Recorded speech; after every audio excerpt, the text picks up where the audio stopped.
ఇది సమయం, ఓ మేరు మన్నా సమయం, ఉదయకాలపు బంగారు వాగ్దాన సమయం.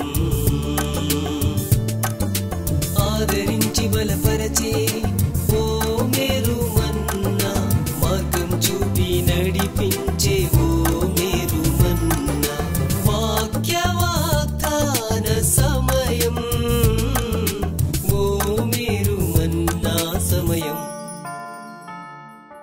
Praise the lord. Good morning. ఓ మేరు మన్నా. ఈరోజు బంగారు వాక్య వాగ్దానానికి స్వాగతం. ఎలా ఉన్నారు? పరిశుద్ధుడైన దేవుని యొక్క సన్నిధిలో ఈ పునరుత్థాన దినమందు ఆత్మదేవుని సన్నిధిని ఆరాధించడానికి, ఆయన మందిరాల్లో కనపడడానికి సిద్ధపడుతూ ఉన్నారని నమ్ముచూ ఉన్నాను. ప్రియ దేవుని బిడ్డలారా, ఈ శుభదినంలో, ఈ పరిశుద్ధ దినంలో, ప్రభు దినంలో మనం అందరం కూడా ఆయన సన్నిధిలో కనబడి ఆశీర్వదించబడదాము. రెండీ దినం ప్రభు మనకి ఇస్తున్న వాగ్దానాలను, ఆయన హెచ్చరికలను, మాటలను మనం స్వీకరించుదాం.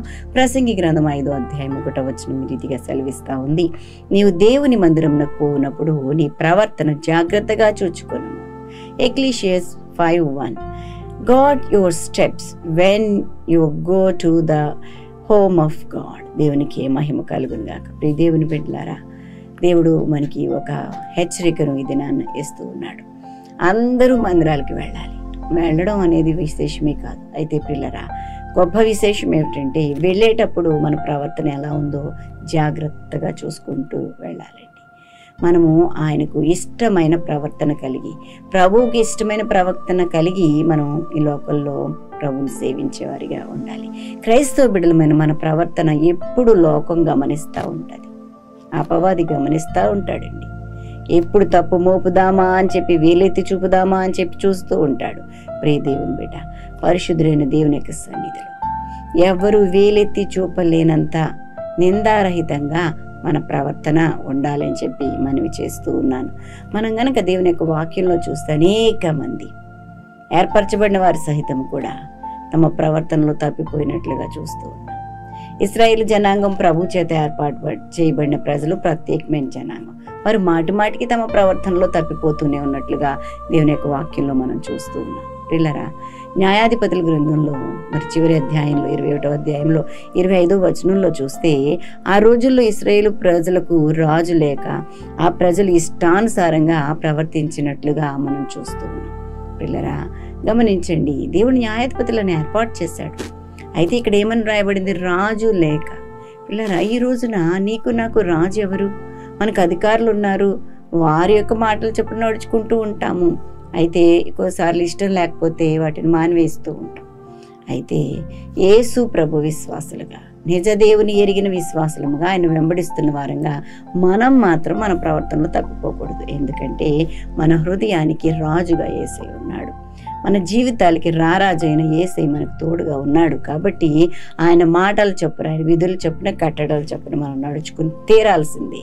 దేవునికి మహిమ కలుగును గాక.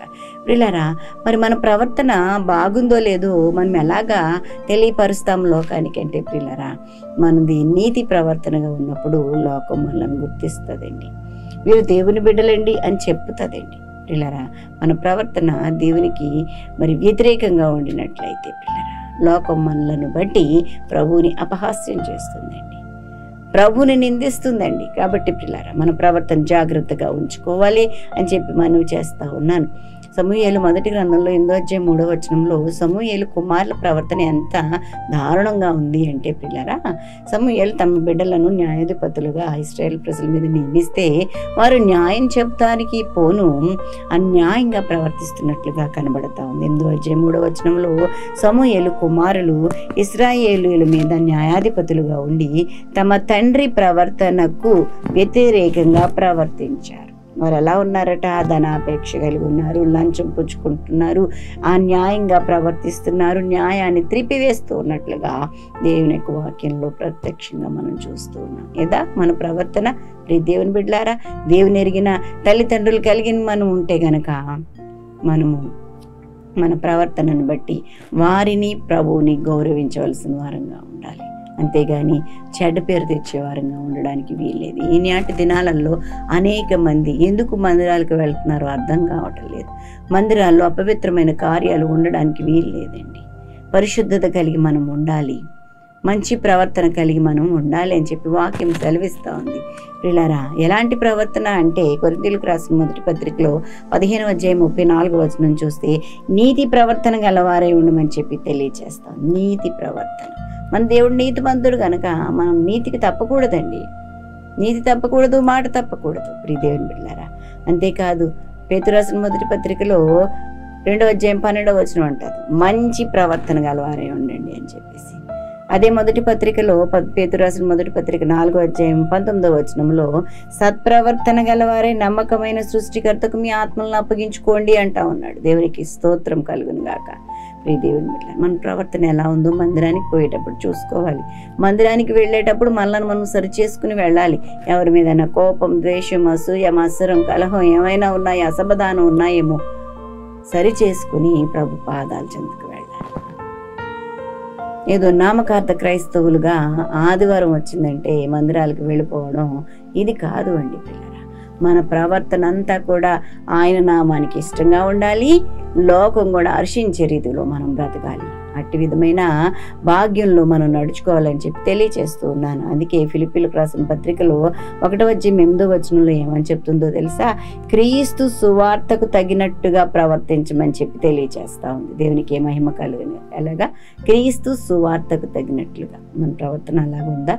ఏ పాయింట్లో మనం తప్పిపోయాము, ఏ పేజ్లో మన యొక్క ప్రవర్తన తప్పిపోయింది ఒకసారి ఆలోచన చేసుకుందాం. పరిశుద్ధుడైన దేవుని యొక్క సన్నిధిలో మన ప్రవర్తన అంతా దిద్దుకుని ఆయనకి ఇష్టమైన రీతిలో ఉందాం. ప్రభు అంటున్నాడు ఇక్కడ మనకి ఇచ్చిన మాట ఏమిటంటే, నీవు నీ దేవుని మందిరానికి పోవునప్పుడు నీ ప్రవర్తన జాగ్రత్తగా చూసుకో. అంటే మందిరాల్లోనికి వెళ్ళక మునిపే, నీ అర్పణ అంతా అర్పించక మునిపే నిన్ను నువ్వు సరి చేసుకో, నీకు ఒక అవకాశం ఇస్తూ ఉన్నానని చెప్పేసి ప్రభు మాట్లాడుతూ ఉన్నాడు. ఇది నన్ను మందిరాలకు సిద్ధపడి వెళుతూ ఉన్నారు కదా, ఉదయకాలం మీ మాటలు వింటే కనుక ప్రియ దేవుని బిడ్డలారా, మనల్ని మనం ప్రభుకి సంపూర్ణంగా సమర్పించుకుందాం. మనలో ఉన్న సమస్త చెడుగును కూడా తీసివేసుకుందాం. ఆత్మ కార్యాలకు మాత్రమే ఈ హృదయాన్ని అప్పగించుదాం. శరీర కార్యాలన్నింటినీ కూడా విడిచిపెట్టేద్దామండి. ప్రభువుకి ఇష్టమైన బిడ్డలంగా మనం బ్రతికి ఆయన మందిరాల్లో కనబడి మందిరపు మేలులు సంపూర్ణంగా అనుభవించుదాము. అటు విధమైన కృపాభాగ్యం పరిశుద్ధాత్మ దేవుడు మనందరికీ అనుగ్రహించి నడిపించునుగాక. ఆమేన్. దేవుని బిడ్డలారా, ఈ దిన బర్త్డేస్ మరియు వెడ్డింగ్ యానివర్సరీస్ జరిపించుకుంటున్న వారికి శుభాలు తెలియజేస్తున్నాను. ఈ నూతన వస్త్రంలో నూతనమైన దీవెనలు ప్రభు మీకు ప్రసాదించును గాక. మీ కొరకు ఒక వాగ్దానం జ్ఞాపకం చేస్తాను. తెస్సలోనికీయులకు రాసిన మొదటి పత్రిక 5:2 సమస్తమును పరీక్షించి మేలైన దాన్ని చేపట్టుడి. దేవునికి మహిమ కలుగును గాక. మేలైన దాన్ని చేపట్టండి, ఆశీర్వదించబడండి. నూతన సంవత్సరంలో నూతనమైన దీవెనలు అనుభవించండి. ప్రార్థన చేస్తాను, నాతో ఏకీభవించండి. ప్రభువానికి వందనాలు చెల్లిస్తున్నాను. నూతన వస్త్రం కడుగు పెట్టిన మా బిడ్డలను దీవించమని వేడుకుంటున్నాను. వారి హృదయ వాంఛలు తీర్చండి ప్రభు. ఈ దినం ఆదివారం ఆయన పరిశుద్ధ దినం, ఆయన మీ దినం ప్రభు. మీ సన్నిధిలో కనబడి ఆశీర్వదించబడాలన్న ఆశతో మందిరాలకు సిద్ధపడుచున్నాం ప్రభు. ఆయన మా ప్రవర్తన యావత్తు కూడా నీకు ఇష్టమైందిగా ఉండడానికి ప్రభు. ఆయన మమ్మల్ని మేము జాగ్రత్తగా చూసుకుని సరి చేసుకుని ప్రభు నీ సన్నిధిలో కనబడి దీవించబడే భాగ్యం దయచేయండి ప్రభు. నీకు వందనాలు. నాయన అనేక మంది ప్రభు తమ ప్రవర్తన ద్వారా తప్పిపోయి నాశనమైనట్టుగా చూస్తున్నాం ప్రభు. నీతి ప్రవర్తన కలిగి వారంగా మంచి ప్రవర్తన, సత్ప్రవర్తన కలిగి ప్రభు మమ్మల్ని మేము నీకు అప్పగించుకోవడం, మా ఆత్మలను మీకు అప్పగించుకోవడానికి కృప చూపించమని వేడుకుంటున్నాం. క్రీస్తు సువార్తకు తగినట్టుగా మా ప్రవర్తన ఉండడానికి ప్రభు, మా అపీరియన్స్ ఉండడానికి సహాయం చేసి మహిమ పొందుకోమని మా బిడ్డలను ఆశీర్వదించండి ప్రభు. ఇదిన దీవెనలన్నీ అనుగ్రహించండి. అయినా ప్రయాణాల్లో, పనుల్లో నాయన బిడ్డలకు తోడుగా ఉండి. కొంతమంది ఉద్యోగాలు చేస్తున్నారు, ఈ దినం కూడా వారిని కూడా ఆశీర్వదించండి ప్రభు. ఇంకా ఎవరైనా దీన స్థితిలో, హీన స్థితిలో నాయన తండ్రి, బలహీన స్థితిలో ప్రభు నాయన తండ్రి, వేదనకరమైన స్థితిలో, చింతలతో నాయన ఉంటే విడిపించండి, రక్షించండి ప్రభు. ఆయన నీ మందిరంలో కనబడి తమ ఏడుపును నాట్యంగా మార్చుకోవడానికి ప్రభు, నోటి నిండా నవ్వు కలిగి ఉండడానికి సహాయం చేసి మహిమ పొందుకోమని, ప్రతి దివ్యమైన ఆశీర్వాదాలతో బిడ్డలను నింపమని వేడుకుంటున్నాను. మీరే పోషకుడుగా, సంరక్షకుడుగా, ఆలోచనకర్తగా ఉండండి. ఆయుష్, ఆరోగ్యం, గౌరవ ప్రభావంతో నింపి నడిపించండి. యేసు నామమున అడిగి వేడుకుంటూ ప్రార్థన చేయుచున్నాం తండ్రి. ఆమేన్. మన తండ్రి దేవుని ప్రేమ, కుమారుడైన యేసుక్రీస్తు కృప, పరిశుద్ధాత్మ దేవదేవుని నిన్న సహవాసం బిడ్డలెల్లరికూ సదా తోడై ఉండునుగాక. Amen. Have a blessed day. God bless you.